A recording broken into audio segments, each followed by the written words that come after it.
You're listening to the Cinemental Podcast. Shall we begin? Welcome back to the Cinemental Podcast, where we discuss mental health in cinema, television, and popular culture and how it is portrayed. What did they get right? What did they get wrong? And what should you know about mental health? I'm Jeffrey Jones, and I'm a screenwriter as well as a professor of screenwriting, and I'm joined, as always, by my brother, America's psychiatrist, who, as well as being XXX, is a general and forensic psychiatrist. That XXX My name is also I- Dr. Joshua Jones. What did I say? You didn't. You just left it totally blank. Oh, yeah. Congratulations Yeah. No, on having a name. Yeah, and as I'm the Dr. Joshua triple X Jones. means I didn't write anything for that this week. But you're great, and we're glad to have you. Well, Jeff, I'm glad to be here as always. All right, we want you to start your week off right with our podcast. So we drop a new episode every Monday morning at 6 a.m., 9 Eastern. And then we also drop a supplemental episode every Thursday. You can listen to us wherever you get your podcasts, or you can watch our hottest and spiciest clips and now full episodes on YouTube. Today we're talking about Adolescence, the Netflix limited series that has spurred conversation and controversy. Josh, what are we discussing this week? Adolescence is filled with film and mental health topics. Today, we'll, of course, dissect the series and talk about the one-shot format used in each episode, and Jeff and I both have strong opinions on that, I think. Then we'll discuss the third episode in depth and look at the forensic examination of the main character, Jamie.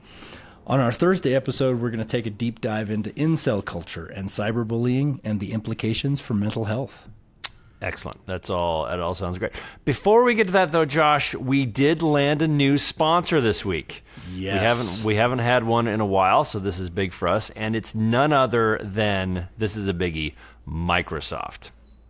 Whoa. Yeah, so Microsoft is unveiling a new product powered by AI, and we are the first to announce it on this podcast. So, Josh, as I'm sure you know, Microsoft has a program called Excel, where you input data into a spreadsheet. Well, now their AI program will analyze your data internally to predict what you may want to enter. This new program is called Microsoft Incel. You see, because of the internal AI. Yeah. Not the external data. Yeah. Okay, Microsoft Incel, because 80% of people only want to input 20% of the data. Join the crowd and become an incel today. Jeff, I know that is just a total takeoff on one of the topics and that we have going today, but I don't know what you're talking about, Josh. actually sounds like a really good product. I know. I was like, AI, and it does it It's going to internally. predict 80% of your data to put in. Yeah, I mean, that's what I'm saying. kind That's of a freebie, Microsoft. Take it and run with it. Okay, so Josh, let's dive in. Let me tell you a little bit about our listeners, a little bit about Adolescence if they haven't watched it, and if you haven't, you should. It's a great show. So Adolescence opens with the jarring arrest of a 13-year-old named Jamie Miller at his home, and he's accused of murdering his classmate, Katie Leonard. Detectives Luc Bascombe and Misha Frank begin their investigation, immediately diving into the complex world of teenage social media. They discover a web of online bullying with complex connections and coded language. Jamie's online activity raises red flags, hinting at a troubled mind influenced by darker corners of the internet. The investigation progresses, showing the police interviewing Jamie's classmates.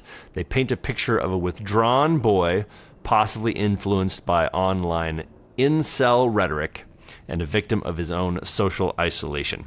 The series then shifts to Jamie's psychological evaluation with Dr. Briony Ariston. These sessions reveal a troubled youth struggling with complex emotions and a distorted view of reality. We see glimpses into his strained relationship with his parents, who are grappling with the shock and horror of their son's actions. Throughout the episodes, the show emphasizes the disconnect between adults and teenagers in understanding the online world and world in general. The parents and teachers struggled to comprehend the digital landscape where much of the drama unfolded.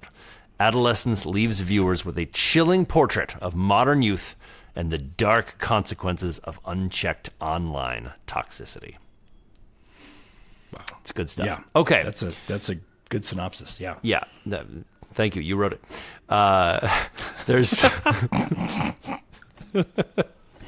Yes, but you delivered it, Jeff. Thank you. I mean, thank you. you Thank delivered it. You are definitely the master, though, of patting yourself on the back.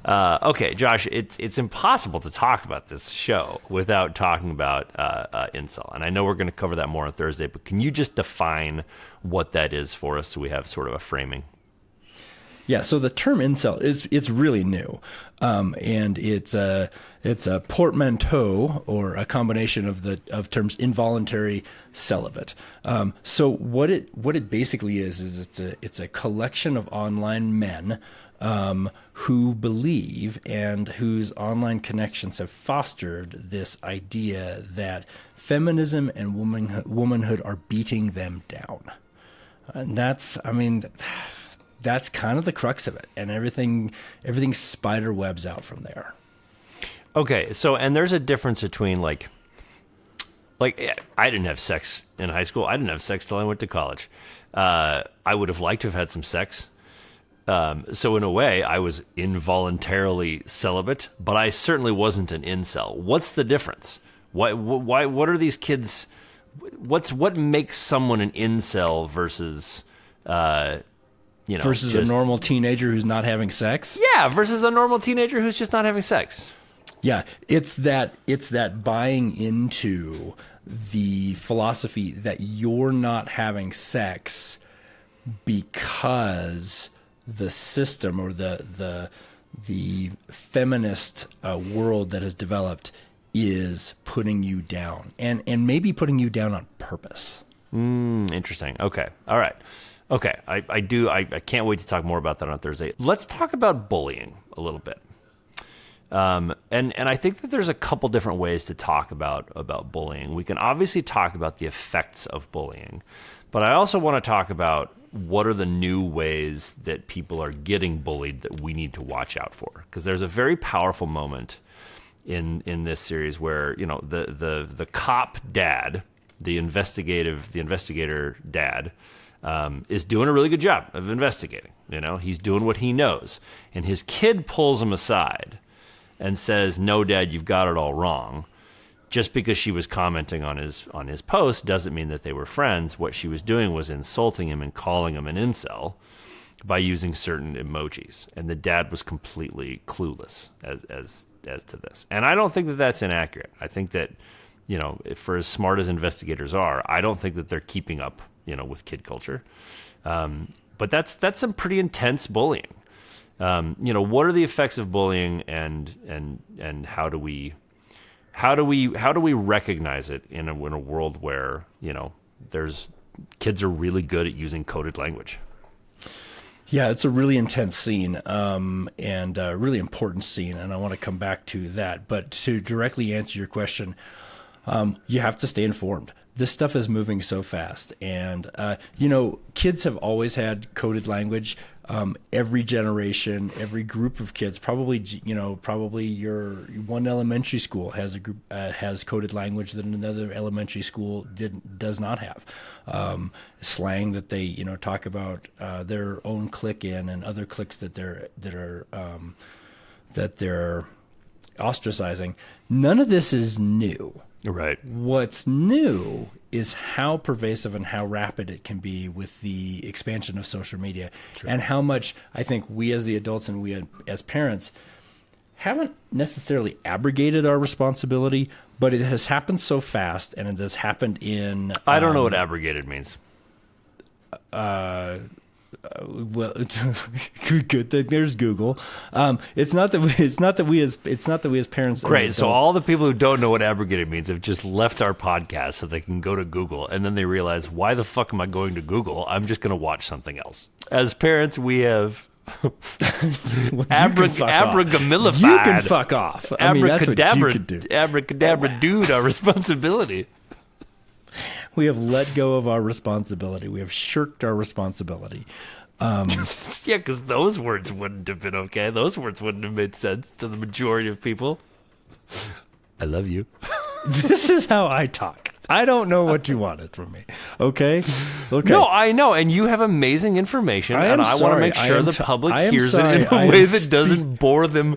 Jeff, I am sorry. I am speaking in a coded language that you don't understand called English. Okay? And I'm sorry that I'm bullying you right now for being someone that you don't want to be, which is someone who can be understood.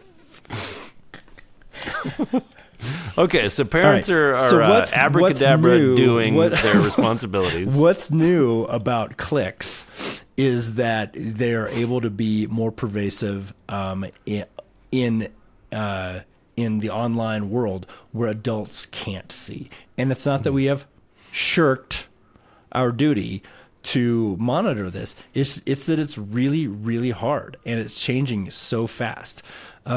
So yeah.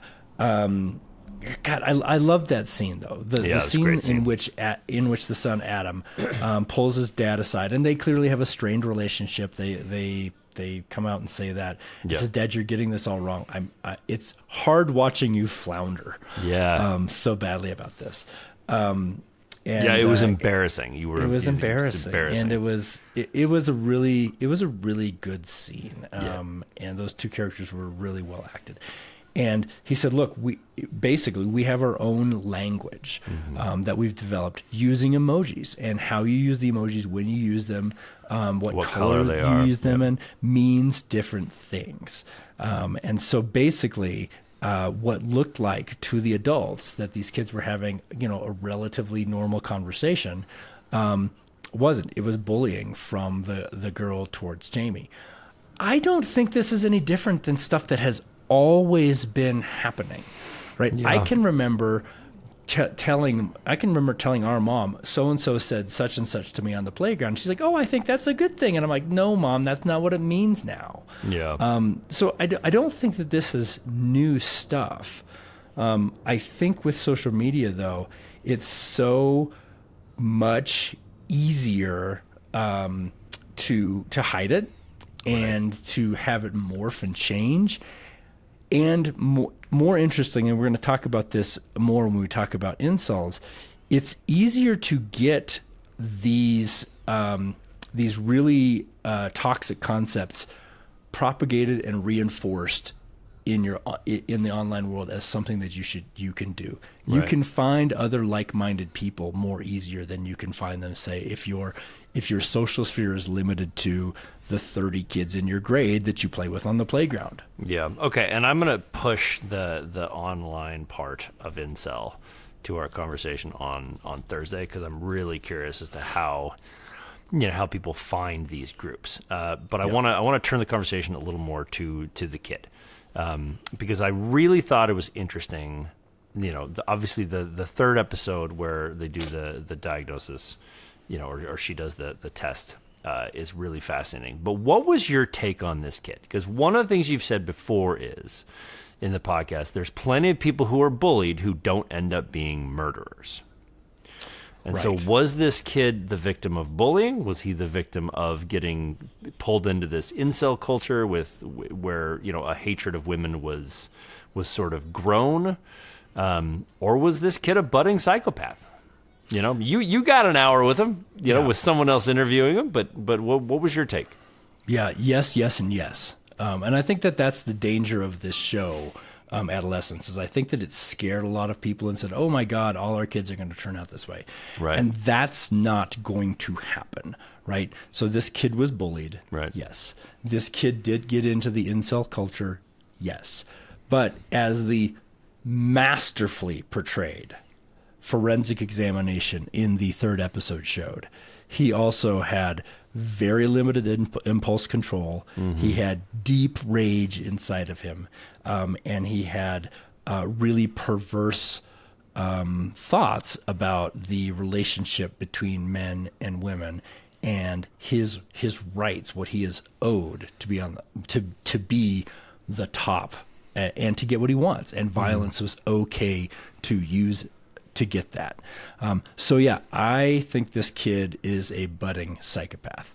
Now, what's really interesting about this and what the criminal justice system tries to do when kids are accused like this is we really do think in this country, and yes, this portrayal was in Great Britain, so the legal systems aren't exactly the same. Right. Some similar concepts are transferable, and one is to have a pre-sentencing evaluation by a forensic psychologist or psychiatrist to determine, what's this kid's underlying diagnosis, if there is one. More importantly, what is this kid's risk to society? Sure. And that's what the forensic psychologist was really trying to get at. And I want to talk more in depth about her examination in a bit. But back to your question about, what's this kid's deal? Yes, all those things were true. He was getting bullied. He was in the incel culture. But there's something else special about him that we really don't know what it is that makes him a psychopath. Because most kids who get bullied, most kids who are in the incel culture don't end up committing heinous crimes. Right. And you've said it before that it's like, there's plenty of psychopaths who haven't murdered. There's plenty of people who've murdered who aren't psychopaths. Correct. And so could you make the argument that given his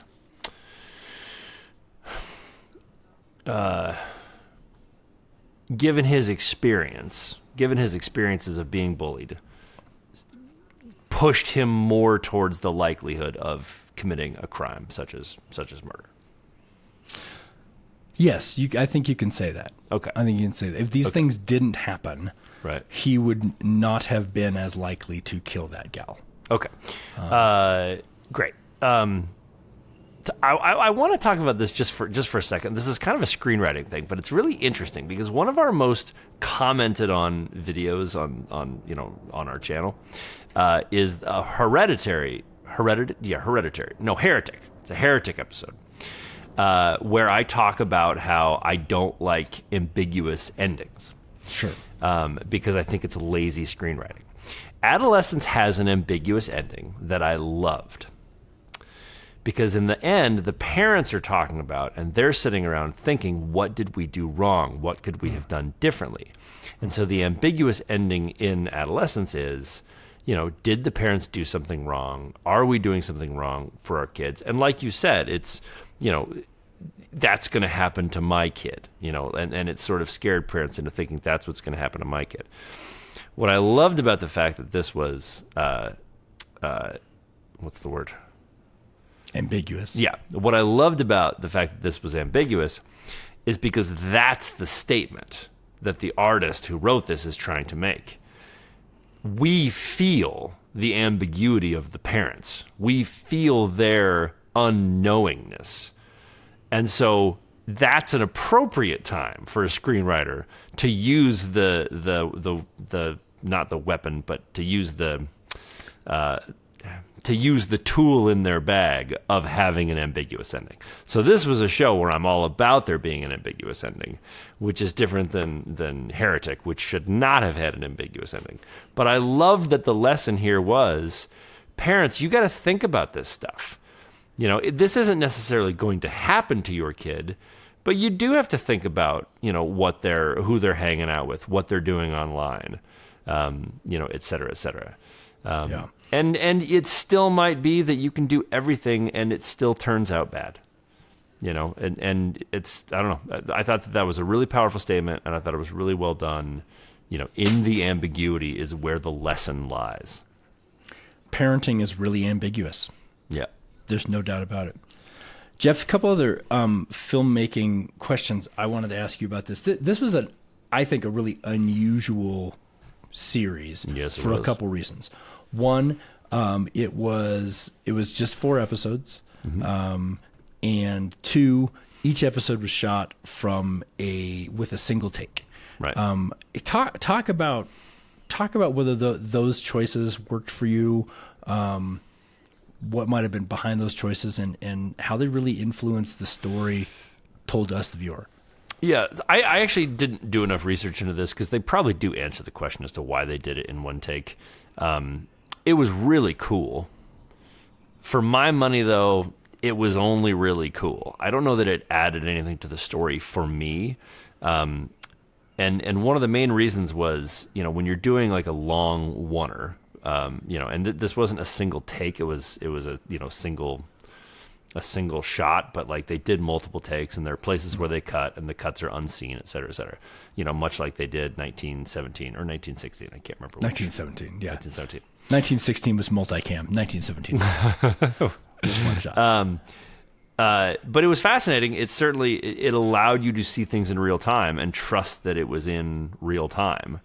I think it really worked for the third episode. I thought that it was really powerful that they did, kind of a moving camera, and that's a play. That kid, this is his first role, and so he had to just memorize all that, and there might have been cuts in there, but I don't know. There's a power to the oneer, is what we call it. Spielberg was famous for he does a ton of oneers, and it helps kind of keep you in the action. Cuts can be jarring, but for this show, I wouldn't have minded some jarring cuts. This was a jarring thing, and you can tell different emotions through different angles, and you're sort of limited to a medium shot when you're shooting things this way. So a lot of things were either mediums or wides. You didn't have a lot of like close-ups. So I don't know if it was successful I think this show could have been just as successful, if not more, had they not done this trick. But it was a technical achievement for sure. And what was really impressive to me that I think most people don't think about is every episode had to be the length that it was. Because everything was shot a certain, you can't cut a few frames here and there from your various shots. Like, let's say there were 50 actual shots in this. You can't cut any frames. You can't cut anything out. You can't cut scenes. You can't cut lines of dialogue. So the length of it is the length of it. And oftentimes you'll shoot an episode and you'll be like, oh, we're at 70 minutes and we got to get it down to 43. So we got to cut things. Like the Snyder cut of Justice League was 4 hours long, and they got it down to like 2.5 hours for theatrical release. You don't get to cut. Also one shot the whole time. You don't get to cut anything from this. So you kind of get what you get. And obviously, like, with Netflix, you can have episodes of different length. But that was really impressive to me, where it's like, we get what we get in terms of the length of this thing. I don't know. You're more the layman in this. Did it work for you? Were you impressed? What did you? Obviously, you noticed, but like, do you think you would have noticed if you were, didn't have me as a brother? It was uneven for me. I went into the show not knowing that this was their gimmick's the wrong word, but this was I know what you're saying though. Yeah. And so as I was watching the first episode was gripping. Yeah. I found myself holding my breath several times. When I realized, holy moly, this has all been one shot and is one shot, was when they were fingerprinting him. And I thought, are they going to show all 10 fingers getting fingerprinted? And that's when I realized, oh man, this is one shot. Right. And it worked really well. That first episode was terrifying. It was gripping, and it was amazingly well done. Yeah, but you also have to sit through them fingerprinting him. All 10 but fingers. It was fine. I mean, he was. And there was a lot of the like whole following time. people walking down the hall so that you could get to the next character. Sure. Sure. But it worked for you. It worked for me for the first episode. Right. I didn't think that it was necessary for episode 2, and I actually thought it detracted from episode 4. I thought there was so much going on with that family and the family dynamic. I would have liked to have seen. I could have done cut shots. I could have done a week in their life, not just a 1 hour in their life, and that probably would have been better. It worked incredibly well for episode 3, and I want to get into her forensic examination now. It worked great for that 1 hour because what she did was what I was trained to do and used to do. This was a forensic psychological examination. I used to do forensic psychiatric examinations. The only difference is they're done by a psychiatrist, myself, who trained as a medical doctor first, and then went on and did additional training in the brain and the mind. But but I think this was great. I've never seen a forensic examination done as well as this. And they set it up that this was her, I think, 5th or 6th visit to see him. So she had done kind of the groundwork before. She had built rapport with him. She knew that he liked hot chocolate with marshmallows, so she brought that to him. But she was also very clear when he challenged her several times that I am here to examine you. I am not here for you. And that's the big difference in forensic examinations versus clinical examinations, is that you're being asked as a psychiatrist or psychologist to answer a psychiatric question for the court. And that's what she was there to do. She was there to determine how dangerous is this kid. Okay, so let me ask you this, though. Why on earth would you talk to her? Well, because she does an amazing job of building the rapport, but the rapport is manipulative. Because she's trying to say, like, she's trying to make a determination as to whether this kid is, like, a danger or not. So why be honest with that person?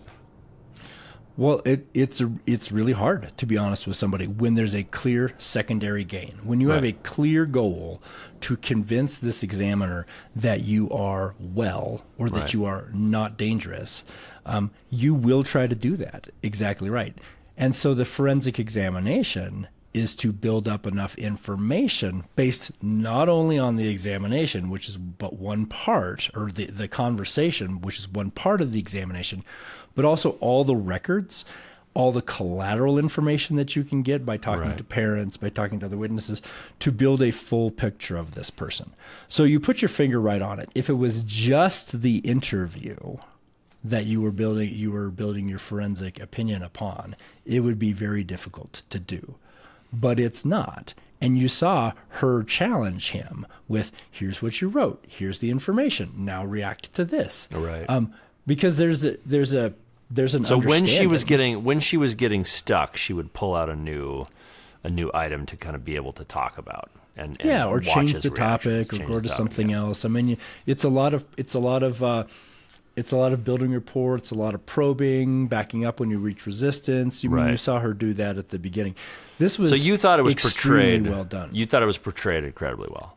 I thought it was portrayed and acted incredibly well. That's the part. That's the part that's super impressive for me. Is like, you can obviously speak to like the technical elements of what she was doing, the the varying skills she was employing, et cetera, et cetera. But at the end of the day, this is fiction, and you and I often talk about these things as if they're real, but like the emotionality of it, I thought was so well done and so perfect. And you had this kid who they've established that he really wants to be liked by women and has not been liked by women, and really, really wanted to be liked by this one.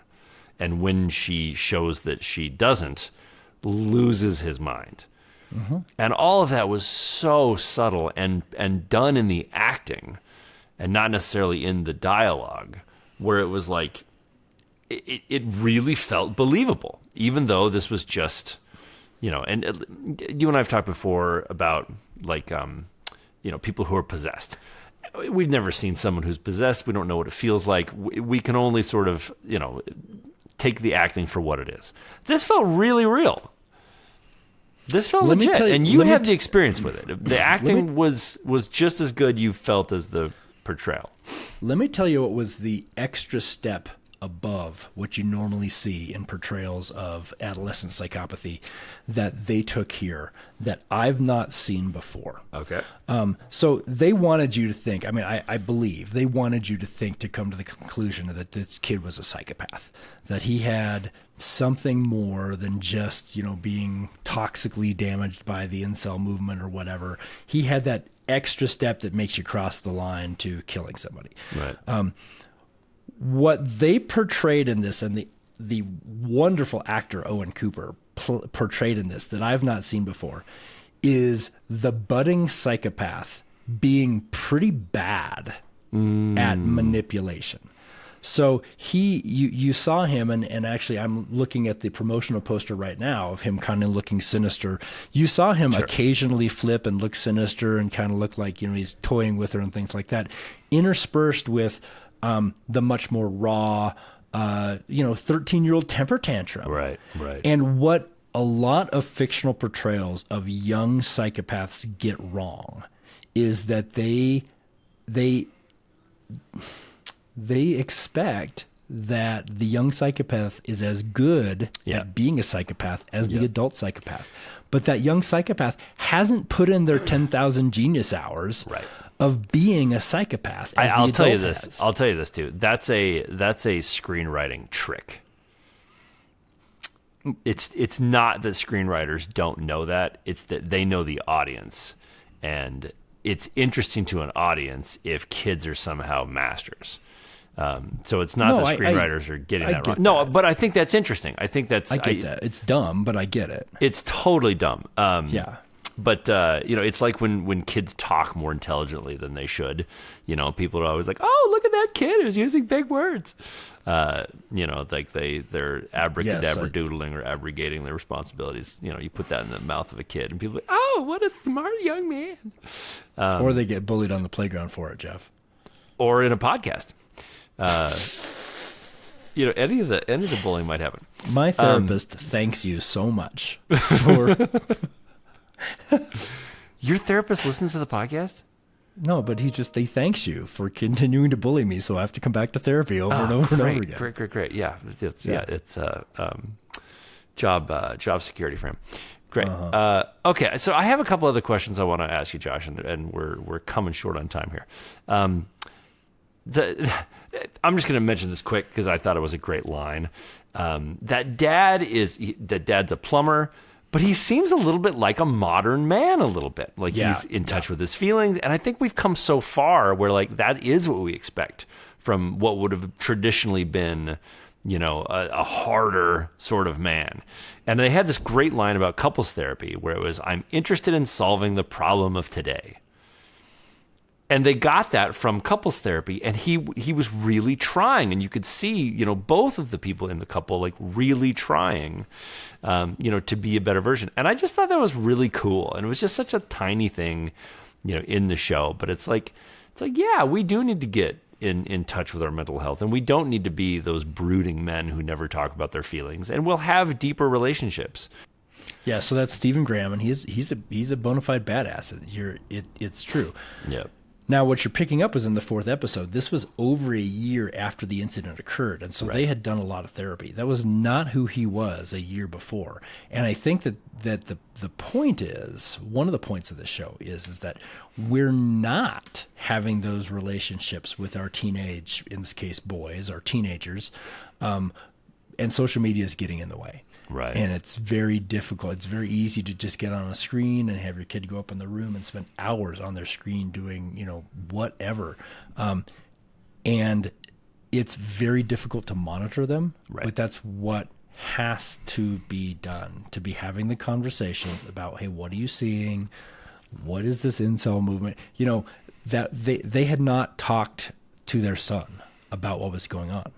Yeah. The mom admitted that before the incident, they had not talked to him for a while about what was going on. You and I have talked about it a little bit, Josh, about being Gen Xers and being latchkey kids. Could you imagine being a latchkey kid today? No, Jeff, and I think this is one of the reasons why there's such a disconnect between. I feel like this show was talking right to us, right to Gen X, right to our age group, maybe the Gen Xers a little bit younger or older millennials. Older millennials, for sure. Talking right to us about this stuff because the kids' world is so different than ours was. Right. That we can't, I can't really conceptualize it. I'm trying to. I think the best I can do is that our kids right now are closer to the world portrayed in Ready Player One. Right. Than they are to the world portrayed in Stranger Things. Okay. Everything's online. That's their world. They're more interested in being online than they are being out in the real world. Right. Than the 1980s ride your bikes around the cul-de-sac unsupervised of Stranger Things. Yeah. Yeah. And that is just scary as hell. Any last thoughts you want to have just about the show? This was an important show.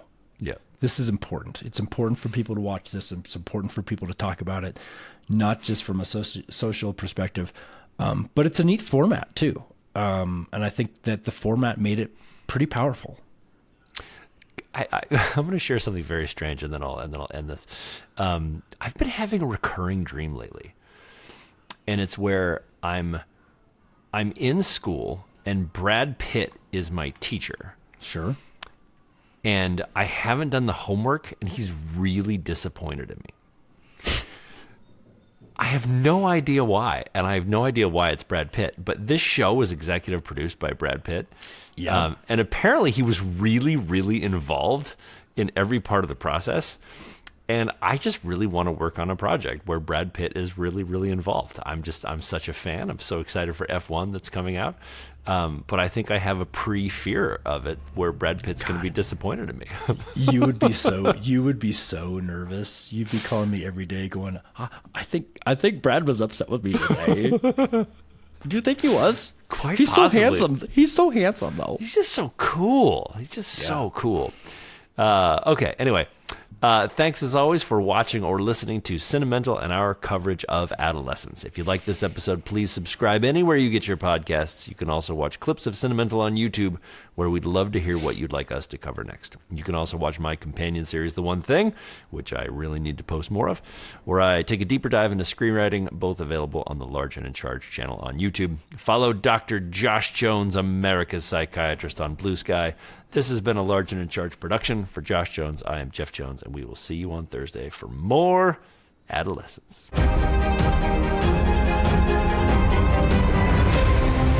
I want you to hit me as hard as you can.